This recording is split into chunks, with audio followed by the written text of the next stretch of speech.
Hello everyone, I really hope you are doing great. आज हम लोग सेक्शन नंबर 114 से अपना बीएनएसएस का लेक्चर शुरू करेंगे। Section number 114 talks about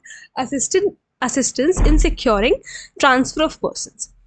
subsection 1 says where a court in India in relation to criminal matter, जहां पर इंडिया में कोई कोर्ट क्रिमिनल मैटर के रिलेशन में ऐसा डिजायर करता है, ऐसा चाहता है that a warrant for arrest of any person to attend or produce a document or other thing issued by it shall be executed in any place in a contracting state। देखो, समझो, यहाँ पर court क्या चाहता है जो कि India में स्थित है, वो ये चाहते हैं कि किसी पर्सन के against warrant of arrest issue हो, या फिर किसी पर्सन को कहा जाए कि वो अटेंड करे, कोर्ट आए कोई डॉक्यूमेंट लेकर के या फिर कोई और चीज लेकर के, जो भी कोर्ट चाहता है। और ये वारंट जो इशू कराया जा रहा है या ये चीज जो प्रोड्यूस करने की बात हो रही है, ये एक ऐसी जगह पर हो रही है which is a contracting state, मतलब जहां पर इंडिया के कॉन्ट्रैक्टिंग रिलेशनशिप्स हैं, जहां पर जिस कंट्री में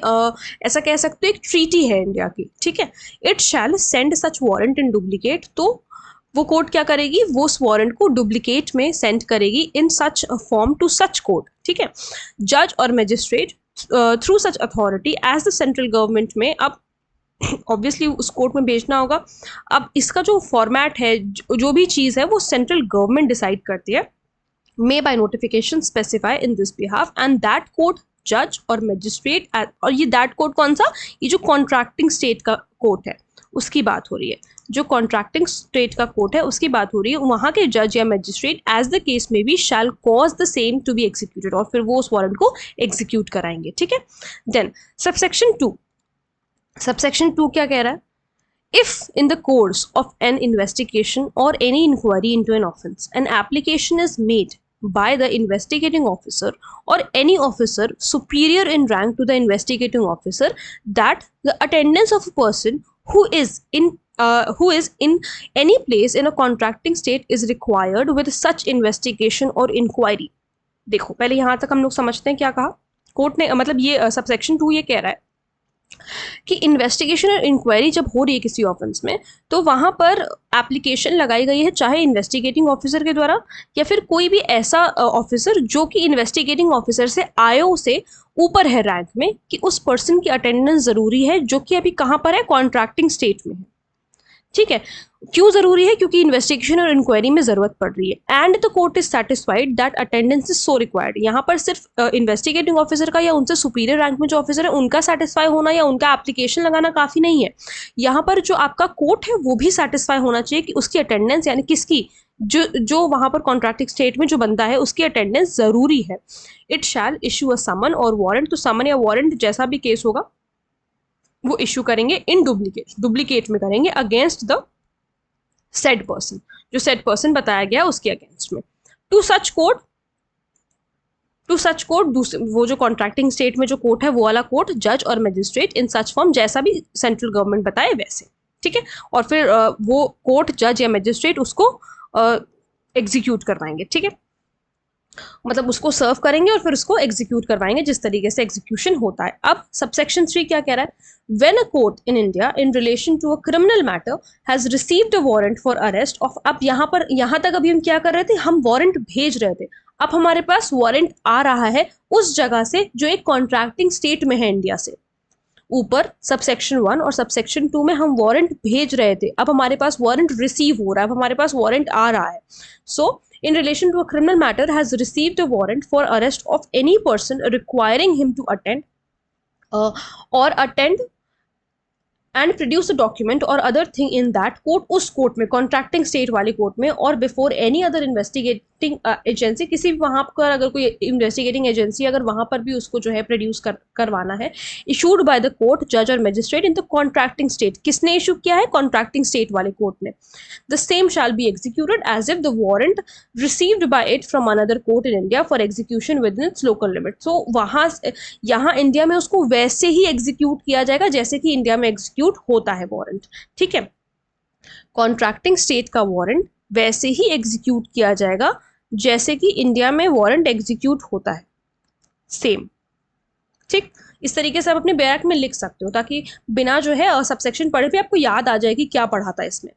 फिर उसके बाद subsection 4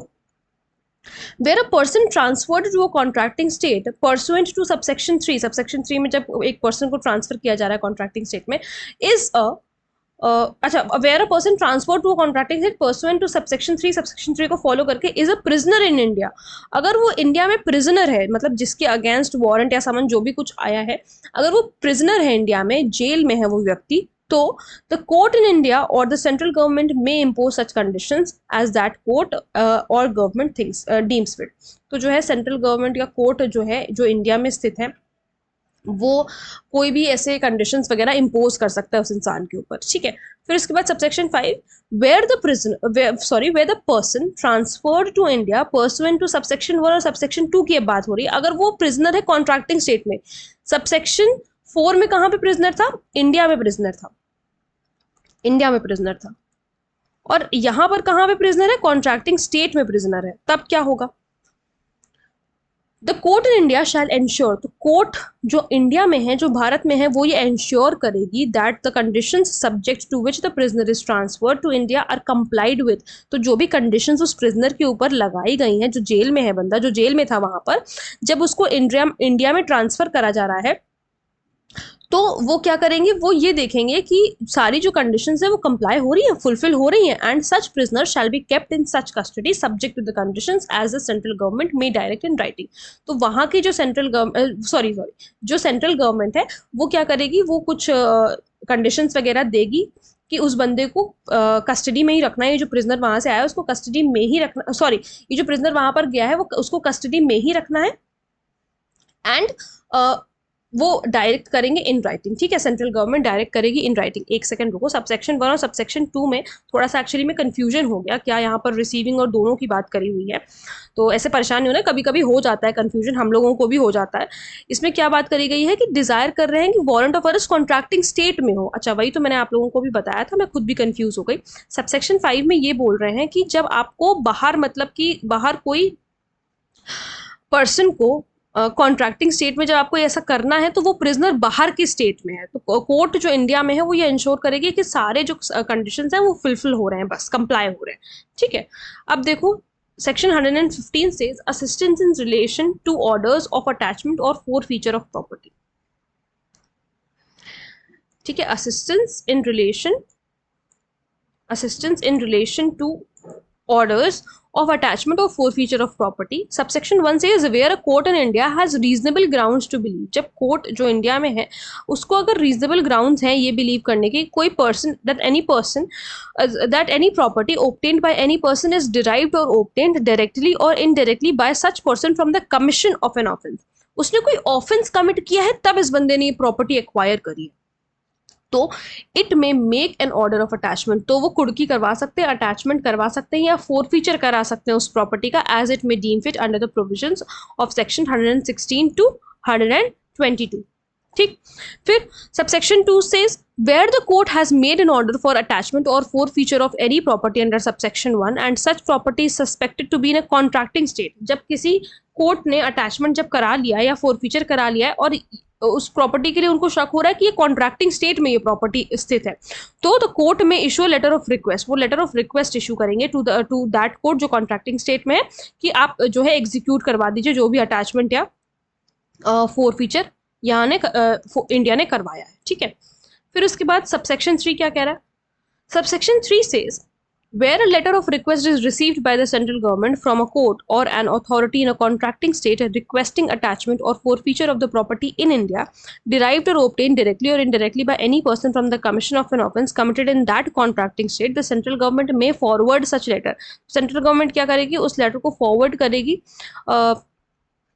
forward such letter of request to the court as it thinks fit in for execution in accordance with the provisions of section 116 to 122 as the case may be or any other law for the time being in force। तो मतलब ये जो आगे sections दिए हुए हैं 116 से 122 यहाँ के इसके अकॉर्डिंग सारा एग्जीक्यूशन होगा, ठीक है। सो आई होप आप लोगों को ये दोनों सेक्शंस अच्छी तरीके से समझ में आए होंगे। हालांकि ये जो सेक्शंस हम पढ़ रहे हैं ये कोई इतना ज़्यादा इंपॉर्टेंट नहीं है, बट क्योंकि हम पूरा BNSS कवर कर रहे हैं and for the stake of BNSS हम ये सारे सेक्शंस पढ़ रहे हैं। देखो अगर आप जुडिशरी की प्रिपरेशन के लिए इन सारे सेक्शंस को देखना चाहो, मैं ये नहीं कहूँगी बिल्कुल एकदम से छोड़ के चले जाओ, नज़र के सामने से सब गुजरना चाहिए कि थोड़ी बहुत पता होगी कहाँ पे लेटर ऑफ रिक्वेस्ट, कहाँ पे ये सारी चीज़ें दे रखी हैं, but it is not necessary. ना ही ये आपके प्री के लिए इंपॉर्टेंट है, ना ही आपके मेंस के लिए इंपॉर्टेंट है। प्री के लिए मैं कहूँगी एक बार फिर भी आप थोड़ा सा इसको देख सकते हो heading wise, marginal heading wise. बाकी मेंस के लिए ये सारे जो है यहाँ से क्वेश्चंस नहीं पूछे जाते हैं, ना ही जब सीआरपीसी में पूछे गए थे, ना ही आपको यहाँ पर देखने को बीएनएसएस में इस तरीके के क्वेश्चन देखने को मिलेंगे। ठीक है, बट प्री के लिए थोड़ा सा आप क्योंकि हम कहते हैं प्री के लिए हर एक चीज़ पढ़नी होती है, हर एक चीज़ कम से कम नज़र के सामने से गुजरनी चाहिए। ठीक है, सो आई होप आप लोगों को समझ में आया होगा। अगर कोई डाउट है, कोई प्रॉब्लम है, तो आप मुझसे कमेंट सेक्शन में पूछ सकते हैं। मिलते हैं नेक्स्ट वीडियो में। Thank you so much.